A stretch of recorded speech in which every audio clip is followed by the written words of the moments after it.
Minister, I want to raise with you this afternoon issues affecting St Joseph's Dementia Care Home in Shankill, which is in the midst of a significant funding crisis. St Joseph's Care Home, Minister, is the only care home in the state that cares solely for people living with dementia, and it is now regrettably threatened with closure due to gross underfunding by the state. Last month, I raised with the Minister for Health, Simon Harris, here in the Dáil, and he gave me an assurance that funding would be provided to ensure that St Joseph's is able to keep the doors open. And he stated categorically that the doors will not close.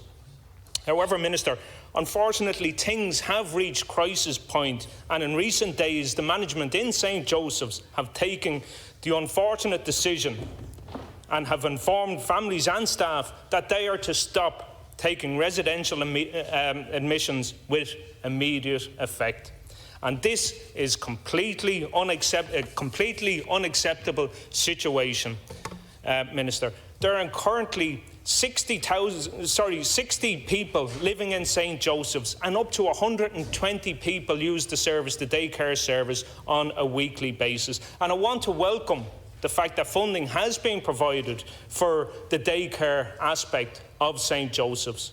But, Minister, we cannot underestimate the massive difference a service model like that provided in St Joseph's offers patients suffering from dementia.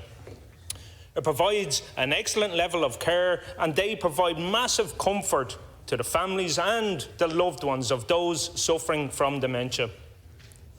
The situation has been caused by gross underfunding of St Joseph's, and it is causing serious anxiety, stress and uncertainty for the service users, as well as their families and the staff, the excellent staff in the facility. Minister, there are currently 55,000 people in Ireland living with dementia. Minister, and that number is expected to double over the next 20 years. We need increased funding for dementia services, and we need to see the development of more services specifically for dementia care, not less.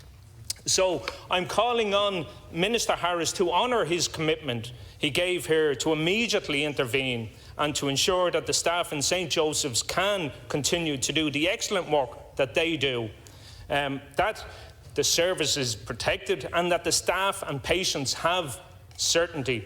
We're talking, Minister, about some of the most vulnerable people in the state, and they deserve some respect. So it's time to stand up here and make it clear that this service is going to be properly funded and maintained. And we need to get not just words, we need actions, Minister, because the uncertainty, the fear is genuine, and that needs to end, and we need a firm commitment that the government, that the Minister is going to intervene immediately to ensure the funding is put in place. Thank you, Deputy Brady. Minister Doherty. Thanks, Chair. Deputy, I suppose in line with the programme for government commitments, we've actually improved the access to home supports and the care that's associated with them a priority. We've made additional investment of €52 million this year to bring the total funding for home supports to €487 million in 2020.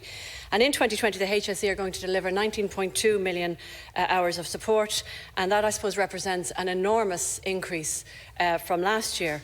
But I think we all know that it probably isn't enough and more will be needed, but we're going in the right direction. And when we're talking about the investment that we have in our care homes, and the specific one you're talking about is St Joseph's, you've asked that the Minister has intervened immediately, when you know full well that the Minister has already intervened, and the security to the staff and the patients who are already resident there has been secured. And so the fact that the extra daycare money has been given for the people who are presenting for the services is a testament to show that we respect and rely on the services that are being delivered in Shankill by our medical professionals, and that's why we've put our money behind them, to make sure that we can give that critical support and viability to the 60 patients who are living there as their home, and all of the patients who rely on it on a daily basis. And so, yes, there may be a difficulty with new admissions, and that will form part of the planning that we're going to do next year.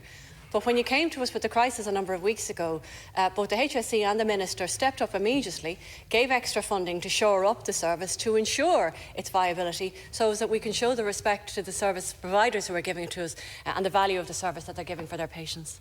Supplementary, Deputy Brady, 1 minute. Sir, you're grossly misinformed, because there certainly is no certainty whatsoever. What you're talking about is the daycare, and I acknowledged that the HSE has stepped up and provided additional funding. I'm talking about the residential, where 60 residents are currently in St Joseph's. There's a waiting list of 350 people trying to get in there, Minister, and there has been no funding, no additional funding secured by government with that regard. And that's where the uncertainty is, Minister, around the residential. And that is why the board had to take the unfortunate decision, but I think it was a decision they were forced to take, to cease immediate people going in there, and that took place from Friday last. So, Minister, you're grossly misinformed, and I think there's a deliberate attempt here to muddy the waters. What we need is a commitment by government, by the Minister, to intervene to ensure that the residential element of St Joseph's is secured, and we need that certainty immediately, Minister. Thank you, Minister Doherty.